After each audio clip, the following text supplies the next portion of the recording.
오늘은 종료주일입니다. 종료주일은 예수 그리스도의 십자가 고난을 받기 위해서 예루살렘에 입성하신 날을 기념하는 날입니다. 예수님은 제자들과 함께 감난산 벳박에 이르러 나귀 새끼를 타시고 예루살렘에 들어가십니다. 이때에 수많은 무리들이 나와서 자신의 겉옷을 벗어서 예수님의 길을 인도하고 종려나뭇가지를 흔들며 호산나라고 외치며 예수님을 맞이합니다. 그들이 이렇게 이야기할 때에 호산나 다윗의 자손이여 찬송하리로다 라고 고백을 합니다. 그렇다면 우리가 먼저 종려주일의 의미가 무엇인지 네 가지를 살펴보고자 합니다. 첫 번째, 종려주일은 겸손과 섬김의 모습을 보여줍니다. 예수님께서는 당당하게 왕으로서 말을 타고 오실 수도 있었지만 나귀 새끼를 타시고 겸손함을 우리에게 보여주셨습니다. 세상은 돈과 명예와 권력을 내세웁니다. 그러나 예수님은 겸손함으로 섬김을 받으러 오신 것이 아니라 도리어 섬김으로 오셨습니다. 결국 예수님은 섬김의 왕이셨습니다. 저와 여러분들도 세상과 다른 이 섬김의 왕, 우리의 지도자와 우리의 리더는 이렇게 섬김으로 나아가야 된다는 것을 다시 한번 깨닫게 합니다. 두 번째는 고난의 시작이 있습니다. 예루살렘에 입성하셔서 호산나 다윗의 왕이여 많은 사람들로부터 칭찬을 받고 환영을 받았습니다. 하지만 그 길은 고난주간, 즉 며칠 후면 십자가에 못 박힐 고난의 모습, 그리고 죽음의 모습이 기다리고 있습니다. 하지만 우리는 그 십자가가 고난으로 끝난 것이 아니라 부활의 영광으로 끝난 것을 알고 있습니다. 사랑하는 성도 여러분, 고난이 있지만 영광도 있을 것입니다. 우리에게 주시는 소망은 예수 그리스도의 여정을 통하여서 다시 한번 그 고난에 동참하고 그 부활의 영광의 소망에 동참하는 저와 여러분들이 되기를 소망합니다. 세 번째는 메시아의 예언의 성취가 나타났습니다. 구약 성경의 스가랴 9장 9절에는 시온에 따라 크게 기뻐할지어다, 예루살렘에 따라 즐거이 부를지어다. 보라, 내 왕이 내게 임하나니 그는 공의로우며 구원을 베풀며 겸손하여서 나귀 곧 어린 나귀 새끼를 탔느니라 라고 말씀하십니다. 구약에서 예언한 우리를 죄에서 구원할 메시아가 무엇을 타고 오신다고요? 어린 나귀 새끼를 타고 오신다고 하셨습니다. 예수님은 그 구원의 메시아의 성취를 나타내고 계십니다. 우리가 믿고 있는 예수님, 우리를 구원하여 주시고 우리를 은혜의 자리로 인도하여 주실 것입니다. 네 번째는 새로운 왕의 도래를 보여주고 계십니다. 종려주일에 외쳤던 호산나, 무슨 뜻입니까? 우리를 구원하소서라는 뜻입니다. 진정으로 우리의 구원을 기대했던 것, 그러나 많은 사람들은 세상의 모습으로 돈과 권력과 명예로 구원할 세상의 왕으로 여겼습니다.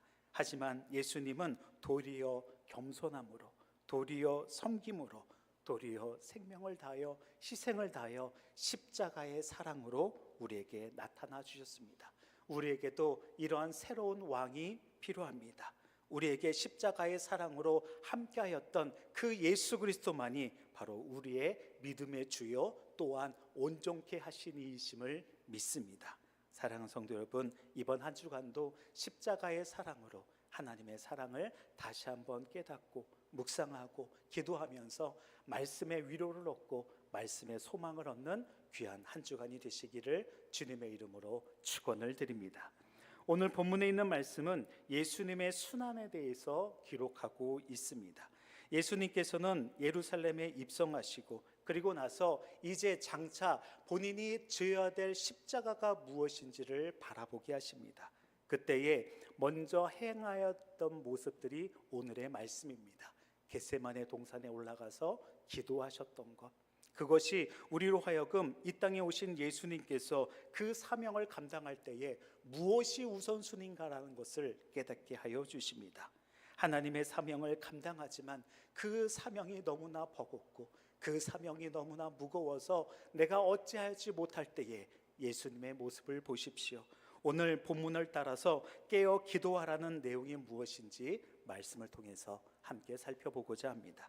첫 번째는 베드로의 실패와 부인을 예고하는 예수님을 바라봅니다. 우리 31절에서 35절 본문 앞에 있는 말씀인데요, 31절만 함께 읽어봅니다. 그때 예수께서 제자들에게 이르시되 오늘 밤에 너희가 다 나를 버리리라. 기록된 바 내가 목자를 치리니 양의 떼가 흩어지리라 하였느니라. 아멘. 예수님은 그의 수제자였던, 그렇게 믿고 있던 베드로가 실족하는 모습을 바라보게 됩니다. 31절에 너희가 다 나를 버리리라 라고 이야기합니다. 그 뜻은 무엇이냐면 너희가 다 내 안에서 걸려 넘어질 것이다. 아니, 너희가 다 나에 관한 일들로 인하여서 실족할 것이다 라고 이야기합니다. 우리가 교회를 다니고 예수님을 믿고 있는 일, 쉬운 일이십니까? 결단코 쉬운 일이 아니라는 것을 깨닫게 됩니다. 그리고 지금까지 왔던 모든 일들도 예수님을 믿는다는 것이 우리가 은혜와 축복만 누리는 것이 아니다라는 것을 바라보게 합니다. 그때에 이러한 모습들이 무엇일까 생각하게 됩니다. 베드로는 이러한 모습 속에서 자신의 실족함, 하지만 그 실족함은 잠깐의 실족이었다는 것, 잠시의 실패였다라는 것을 보여줍니다. 하지만 이러한 제자들의 모습을 보고 예수님은 실망하고 그들을 버리신 것이 아닙니다. 오히려 그들과 함께 하시고, 오히려 예수님 스스로가 먼저 기도하시고 그들을 사랑으로 인도하여 주시는 모습을 발견하게 됩니다. 왜냐하면 예수님이 32절에 이렇게 이야기하고 있기 때문입니다. 너희보다 먼저 갈릴리로 가시겠다라고 말씀하십니다. 갈릴리에서 예수님은 무엇 하셨나요? 예수님의 핍박을 통하여, 예수님의 죽으심을 통하여 예수님을 배신하고 비난했던 제자들이 이제 다시 갈릴리에 모였습니다. 하지만 그곳엔 누가 계십니까? 부활하신 예수님이 계셨습니다. 왜 예수님은 먼저 갈릴리에 계셨을까요? 우리의 연약함, 우리의 실패를 다 아시는 그 예수님, 그 예수님은 우리가 실패한다 할지라도, 우리가 연약한다 할지라도 끝까지 너희를 기다리고 끝까지 너희와 함께 하겠다라고 우리를 지켜주시고 인도하여 주시는 것을 이야기합니다. 아무리 우리가 뿔뿔이 흩어진다 할지라도, 아무리 우리가 고난 속에서 낙심한다 할지라도 하나님께서는 두 팔을 벌리고 우리를 끝까지 내가 너를 사랑하노라 라고 말씀해주고 있습니다. 제자들은 실패한 모습이었지만 다시 예수님은 그들을 회복시켜 주실 것입니다. 다시 우리 사랑하는 성도들을 회복시켜 주실 것입니다. 다시 한번 우리 효성교회를 회복시켜 주실 것입니다. 베드로는 예수님 앞에 이렇게 이야기합니다. 모두 주를 버릴지라도 결단코 저는 주님을 버리지 않겠습니다. 제가 죽을지언정 주님을 부인하지 않겠습니다. 그리고 모든 제자도 그와 함께 이렇게 이야기를 합니다. 도망갔지만, 그리고 3번을 외면했지만 예수님은 그것을 끝까지 사랑으로 덮어주고 계신 모습을 바라보게 됩니다. 왜냐하면 부활하신 예수님은 우리의 소망이 되시기에 우리를 다시 한번 끝까지 인도하여 주실 것입니다.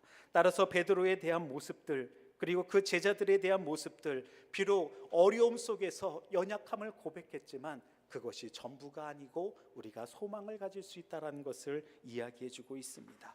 사랑하는 성도 여러분, 베드로와 다른 제자들도 실패했다면, 베드로와 다른 제자들도 예수님을 인하여서 넘어졌다면 그들의 연약함은 우리의 연약함이 될 수 있습니다. 우리도 실패할 수 있고 어려움을 당할 수 있고 넘어질 수 있고 눈물을 흘릴 수 있습니다. 하지만 기억하십시오. 예수님은 우리를 다시 회복시켜 주실 것입니다.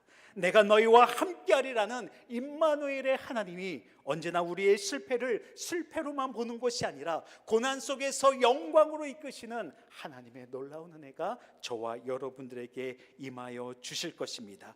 그 회복시켜 주실 은혜를 기대하며 다시 한번 말씀으로 살아가는 저와 여러분들의 믿음이 되시기를 주님의 이름으로 축원을 드립니다. 두 번째는 이러한 모습 속에서 예수님은 겟세마네에서 기도를 하고 계십니다. 오늘 본문 36절을 봅니다. 이에 예수께서 제자들과 함께 겟세마네라 하는 곳에 이르러 제자들에게 이르시되 내가 저기 가서 기도할 동안에 너희는 여기 앉아 있으라 하시고. 아멘. 겟세마네라는 곳은 기름 짜는 곳이라는 것입니다. 그 겟세마네는 감람나무가 많이 있었습니다. 여러분들 후라이나 또 여러 가지 음식할 때에 어떤 것을 먼저 후라이팬에다가 넣으십니까? 기름을 넣습니다. 기름 중에서 우리 흔히 아는 기름 어떤 거 넣으십니까? 네, 어떤 기름 넣으십니까? 때로는 뭐 들기름도 넣고 까놀라유 넣고 또 좋은 기름을 넣지 않습니까? 이 당시에는 감람나무는 올리브나무였습니다. 그래서 우리가 샐러드나 또한 기름을 짤 때에 올리브나무고요. 겟세마네는 기름 짜는 곳이라 지금도 기름 짜는 곳입니다. 근데 그 기름 짜는 곳이 지금 예수님으로 인하여 무엇으로 변화가 됩니까?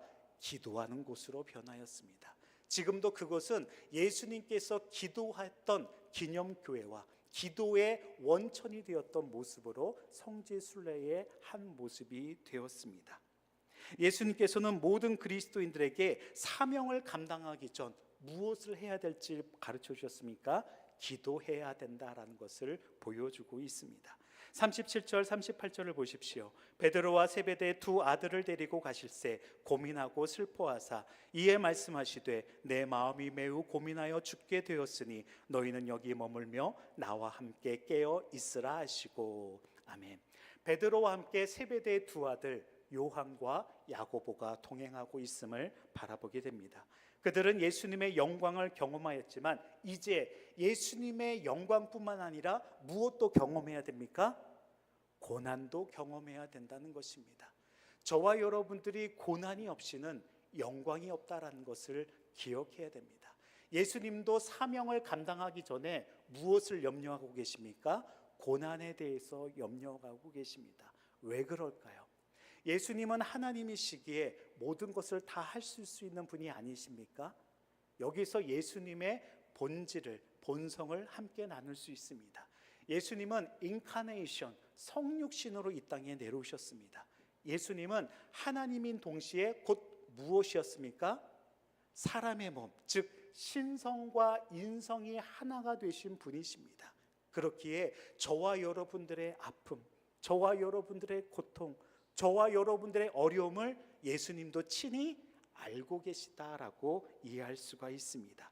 예수님은 고민하고 슬퍼하사라고 본문에 이야기하고 있습니다. 즉 그 슬픔이 어떤 슬픔이었겠습니까? 예수님의 사명 무엇이었다고요? 구약에서 우리를 구원할 누가 오실 것이다? 메시아가 오실 것이다. 그 메시아의 사명은 무엇입니까? 모든 인류를 죄에서 자유케 하고 구원하는 새 생명을 주시는 것입니다. 그러면 그 죄를 사하기 위해서는 무엇이 필요했습니까? 희생 제물이 필요했고 희생 제사가 필요했습니다. 그 희생 제물, 그 희생물 누구였습니까? 어린 양이신 예수 그리스도셨습니다. 예수님은 그 죄로 인하여서 하나님의 진노를 이제는 저와 여러분들이 아니라 누가 받게 되는 겁니까? 예수님이 받게 되는 것입니다. 그렇기에 그 고통이 얼마나 크고 그 고통이 얼마나 아픈지 하나님께서 세상을 창조하실 때에 보시기에 좋았더라, 인간을 창조하시고 심히 좋았더라 말씀하셨습니다. 하지만 하나님의 말씀에 불순종하고 나갔던 인간은 죄로 인하여 사망에 이르게 되었습니다. 이제 하나님은 구원과 함께 그 사망에서 생명으로 인도하여 주실 것입니다. 하지만 거저되는 것은 아니었습니다. 희생 제물이 필요했고 그 희생 제물은 예수 그리스도셨습니다. 예수 그리스도의 그 하나님의 진노를 받는 것은 너무나 고통스러워 하셨을 것입니다. 그래서 우리로 하여금 이 모든 모습이 얼마나 큰 은혜인지, 그 십자가의 은혜가 얼마나 큰 사랑인지 우리가 다시 한번 기억해야 될 것입니다. 고난주간 우리는 무엇에 빚진 자로 살아가게 된다는 것을 깨닫게 합니까? 고난에 동참한다면 우리는 십자가의 사랑, 하나님의 사랑에 빚진 자입니다. 우리는 빚진 자에게 그 빚을 감당하려고 우리는 이웃을 사랑하고 또한 하나님을 사랑하는 모습으로 선한 영향력을 나타내야 될 것입니다. 그래서 예수님은 그 사명을 감당하기 위하여 제자들과 함께 고난에 동참하라라고 이야기합니다. 사랑하는 성도들도 동참하라고 이야기합니다. 그 고난 속에서 진정한 하나님의 사랑이 무엇인지를 깨닫게 하여 주십니다. 근데 여기서 깨어있으라라고 할 때에 깨어있다는 것은 그저 잠만 자지 말고 망을 보라라고 하는 것이 아닙니다. 그저 멍하니 눈을 뜨고 있으라고 말씀하시는 것이 아닙니다. 예수님의 고난과 예수님의 사역에 동참하고 시험에 들지 않도록 무엇하라? 기도하라라고 말씀하십니다. 사랑하는 성도 여러분, 지금 우리는 기도가 필요할 때입니다. 지금 우리는 다시 한번 깨어 기도하면서 모든 어려움 속에서 소망으로 나가야 될 것입니다. 고난 속에 영광의 소망을 주신 예수 그리스도의 삶을 우리의 삶으로 살아내야 될 것입니다. 39절에 이렇게 이야기합니다. 조금 나아가사 얼굴을 땅에 대시고 엎드려 기도하여 이르시되 내 아버지여 만일 할만하시거든 이 잔을 내게서 지나가게 하옵소서. 그러나 나의 원대로 마옵시고 아버지의 원대로 하옵소서 하시고. 아멘. 오늘의 본문 말씀을 보십시오. 여러분, 기도하는데 얼굴을 땅에 대보셨습니까? 그리고 엎드려서 기도해 보셨습니까? 이 자세가 얼마나 힘든지 모릅니다. 중세시대의 사도들은 바로 교부들의 기도 장면을 보면 양 팔을 어깨에다 대는 모습, 그래서 과자 중에 프레첼 과자 아십니까? 동그란 두 개의 모양인데 그게 기도하는 모습 속에서 나왔던 것입니다. 엎드려 이렇게 기도한다? 결탄코 쉽지 않습니다. 그리고 엎드려서 머리를 대고 기도한다는 것은 어떠한 심정으로 기도하는 것일까요? 간절함으로 기도하고 절실하다라는 것들을 우리에게 보여주고 있습니다. 이러한 절실함, 이런 간절한 고백이 예수님이 먼저 우리에게 보여주시는 기도의 모습이었습니다. 그리고 하나님 앞에는 이렇게 이야기합니다. 마태복음은 내 아버지여 라고 본문에 이야기하고 있고, 마가복음에는 뭐라고 이야기합니까? 아바 아버지라고 이야기합니다.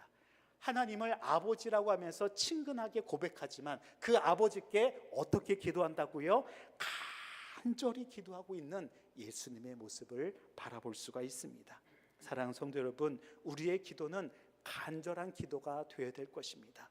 왜냐하면 우리의 모든 상황은 간절함이 필요하기 때문입니다.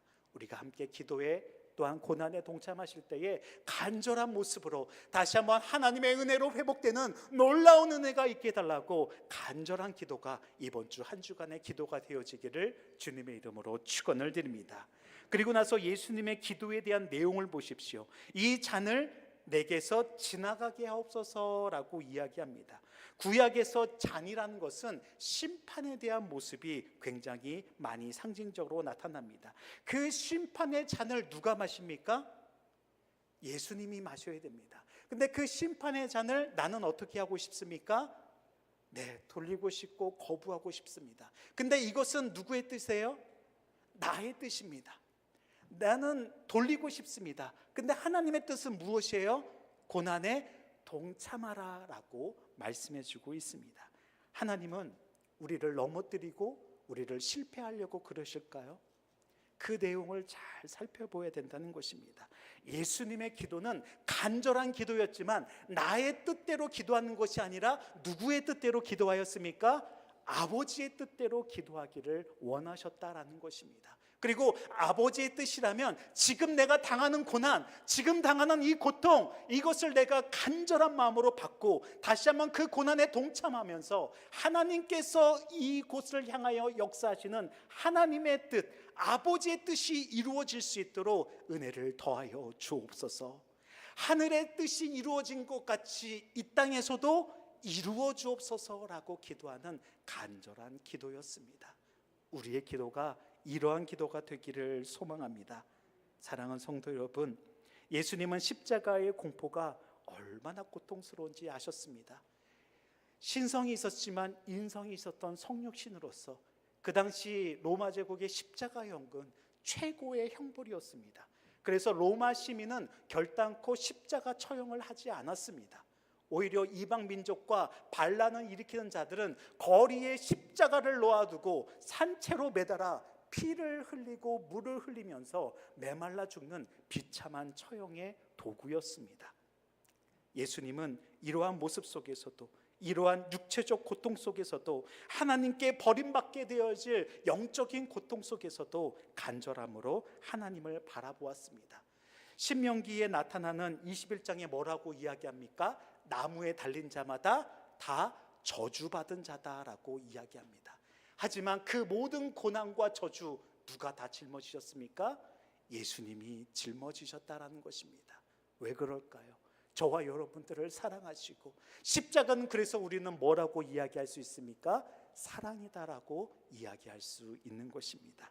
한 주간도 모든 것을 짊어지고 나간 예수님의 은혜, 그 사랑이 얼마나 감사한지 그것을 고백하고 그 감사함으로 한 주간을 믿음으로 살아가시는 저와 여러분들이 되시기를 축원합니다. 그리고 나의 뜻이 아니라 아버지의 뜻이라면 그 하나님의 뜻에 따라 우리 효성교회와 우리의 믿음의 가정과 우리의 다음 세대를 향하여 그 믿음으로 다시 한번 회복되고 그 하나님의 사명과 말씀에 순종하는 저와 여러분들이 되시기를 주님의 이름으로 축원을 드립니다.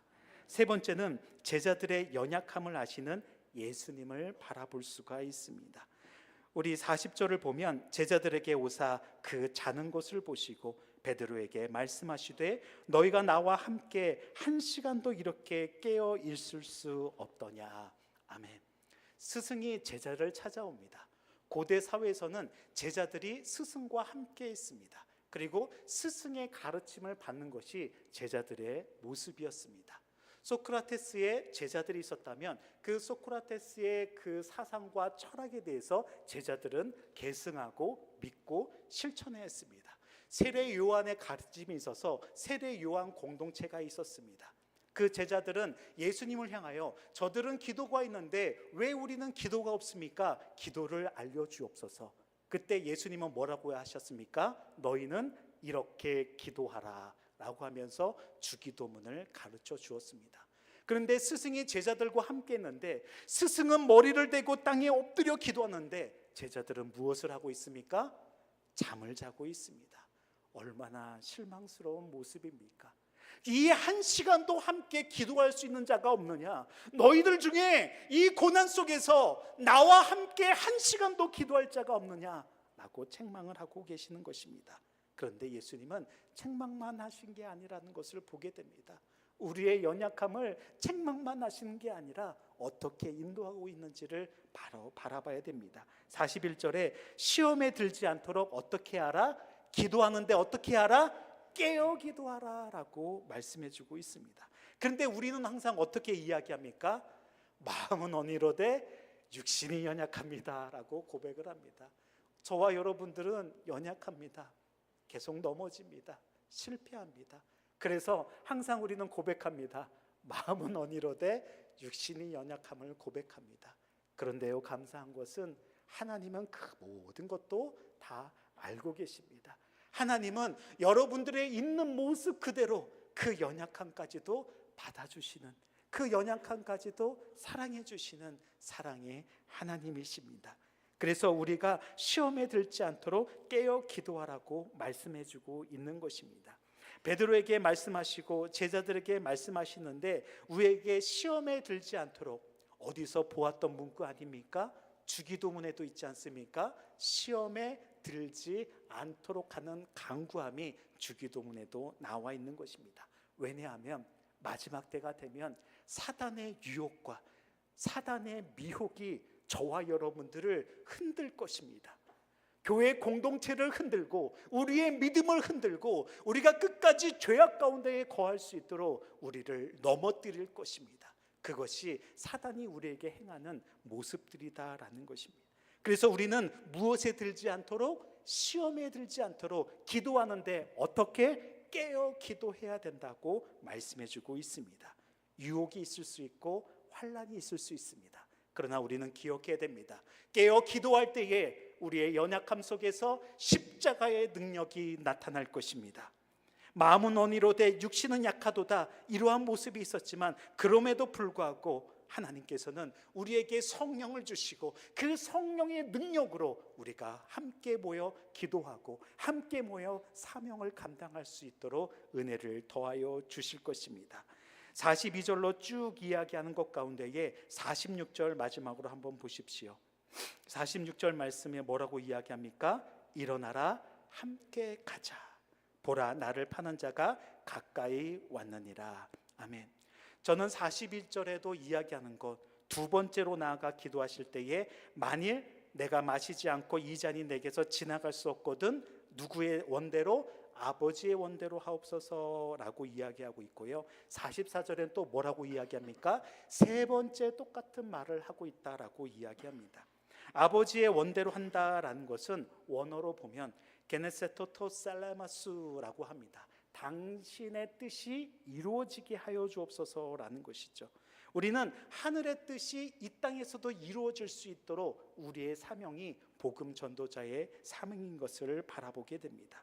예수님은 이제 죄인의 손에, 그래서 겟세마네 기도에 간절히 기도하시고 그리고 내일부터는 고난의 행보를 걷게 됩니다. 하지만 그 고난은 고난으로 끝나는 것이 아니고 십자가는 죽음으로만 끝나는 것이 아니라는 것을 우리에게 가르쳐주고 있습니다. 그렇기에 저는 이 문구가, 이 말씀이 지금 우리에게 얼마나 위로가 되고 소망이 되는지 모릅니다. 46절 뭐라고 이야기하십니까? 일어나라. 어떻게 하자? 함께 가자. 이 시간 하나님께서 우리 사랑하는 성도들의 손을 붙잡아 주시고 일어나라 함께 가자 라고 하시는 그 사랑의 음성을 듣고 다시 일어나시고 다시 주님과 함께하는, 다시 우리의 예배가 회복되는 저와 여러분들이 되어지기를 축원합니다. 예수님께서 이렇게 고난 속에서도 사랑하는 성도들을 위하여 기도하시고 제자들은 육신의 연약함 속에 잠들어 있었지만 그럼에도 불구하고 그 제자들을 향하여 일어나라 함께 가자라고 위로하여 주시고 우리에게 은혜를 더하여 주십니다. 우리의 실패 속에서도 중요한 것, 우리가 좌절해서는 안 된다는 것이, 우리가 연약함 속에서 좌절해서는 안 된다는 것입니다. 그 실패까지도, 우리의 연약함까지도 사랑하여 주시고 안아주시는 그 하나님, 우리가 다시 한번 일어나자 함께 가자는 하나님의 음성으로 다시 한번 회복될 때에 저와 여러분들의 성령의 능력으로 회복되는 역사가, 하나님의 뜻이 이루어지는 우리 효성교회의 모든 믿음의 사역이 되어질 줄 믿습니다. 말씀을 맺고자 합니다. 며칠 후면 어린이 주일이 맞이하게 됩니다. 어린이 주일 되면 보통 우리가 연합 예배를 함께 드립니다. 유초등부 학생들이 본당에 예배를 드립니다. 유초등부 학생들이 예배 드릴 때에 당황합니다. 왜 당황할까요? 너무나 엄숙하고 재미가 한 개도 없습니다. 그래서 뭘 하냐면 담임 목사님 앞에서 열심히 설교를 하더라도 도대체 뭔 소리인지 하나도 못 알아들습니다. 왜냐하면 유초등부나 주일학교는 PPT를 사용하거나 영상을 보거나 여러 가지 시청각 자료를 많이 이야기합니다. 아이들이 이제는 정신이 없습니다. 그래서 어떤 친구는 성경책을 계속 넘깁니다. 와, 이거 옆에서 보고 있으면 정신 산만하고 정말 성도들이 볼 때 어렵습니다. 그리고 돌아다니는 친구들도 있고 옆에 친구랑 얘기하는 친구도 있고 심지어 자는 친구들도 있습니다. 근데 그냥 좀 좋게 이렇게 아멘 아멘 하고 잠들면 좋은데 어떤 친구가 있습니까? 꼭 코 고는 친구들이 있는 거예요. 그래서 코를 골면 앞에서 설교를 하는 목사님은 어떻습니까? 심히 당황스럽습니다. 왜냐하면 나의 설교로 인하여서 잠든 것 같기 때문에 설교하는 자는 너무나 힘들고 어렵습니다. 그래서 이러한 모든 속에서 아이들도 힘들고 설교자도 힘들고 모든 것이 힘든 가운데 있습니다. 근데 마지막 찬양의 시간도 지나고 헌금의 시간이 지나고 맨 마지막에 무슨 시간만 남았습니까? 축도의 시간이 남았습니다. 목사님이 두 손을 두고 축도를 하십니다. 아이들은 더 당황했습니다. 왜 그럴까요? 교회 학교는 전도사님이 함께 예배를 드리기 때문에 축도권이 없습니다. 그래서 예배 마무리는 항상 무엇으로 하죠? 주기도문 송이나 주기도문을 합니다. 처음으로 목사님이 손을 드니까 아이들이 웅성웅성하기 시작합니다. 그래서 첫 번째 아이가 이야기합니다. 목사님 왜 손 들고 계셔? 난 모르겠는데 넌 알아? 난 알아. 그래서 뭔데? 설교를 잘 못했으니까 손 들고 벌 서는 거야 라고 이야기를 했답니다. 마지막에 손 들고 있는 게 그러한 모습입니까? 마지막의 모습은 축도의 모습입니다. 어떤 모습이 있다 할지라도 마지막은 하나님께서 저와 여러분들을 축복으로 인도하여 주실 것입니다. 사랑하는 성도 여러분, 우리의 기도는 나의 모습에, 나의 시선에, 나의 만족에 기도하는 것이 아닙니다. 예수님의 기도는 무엇이었습니까? 나의 원대로가 아니라 아버지의 원대로, 하나님의 원대로 하옵소서. 그럴 때 나는 어떡합니까?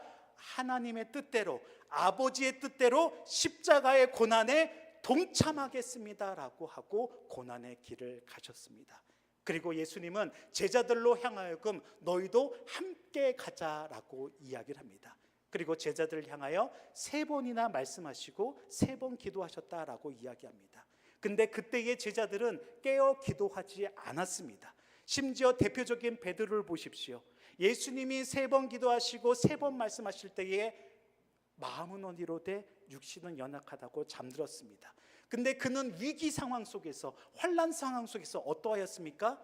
예수님이 잡혀갑니다. 너 예수님 제자 아니야? 아니야. 너 예수님 제자 아니야? 저 그런 사람 몰라요. 너 예수님 제자 아니야? 전 아닙니다. 도망갔습니다. 몇 번 부인했나요? 3번 부인했습니다. 오늘 본문의 말씀에 보면 연관성이 있음을 바라보게 됩니다. 우리가 환난 속에서 하나님을 외면하지 않고 환난 속에서 믿음을 지키고 사명을 감당하기 위해서는 저와 여러분들은 깨어 기도해야 됩니다.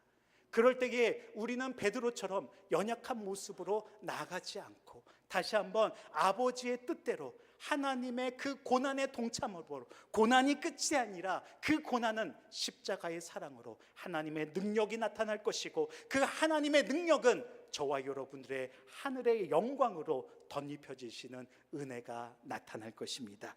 사랑하는 성도 여러분, 환난과 근심이 있습니다. 결단코 좌절하지 마십시오. 다시 깨어 기도하십시오. 하나님을 바라보십시오. 우리의 시선이 나를 바라보고 우리의 환경을 바라보지 마시고 우리의 상황을 넘어서 하나님이 우리를 사랑하여 주시고 우리를 하나님의 뜻대로 인도하여 주시는 아버지를 바라보십시오. 그럴 때에 우리를 날마다 회복시켜 주시는 하늘의 은혜가 임하여 질 것입니다.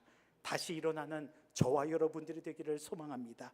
다시 믿음으로 나아가는 저와 여러분들의 예배가 되기를 원합니다.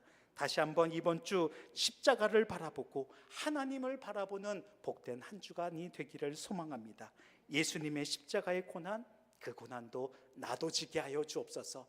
그래서 십자가의 부활의 영광이 나의 영광, 우리 효성교회의 영광, 복음 전도자로서의 사명을 감당하는 우리의 믿음의 고백이 되게 하여 주옵소서.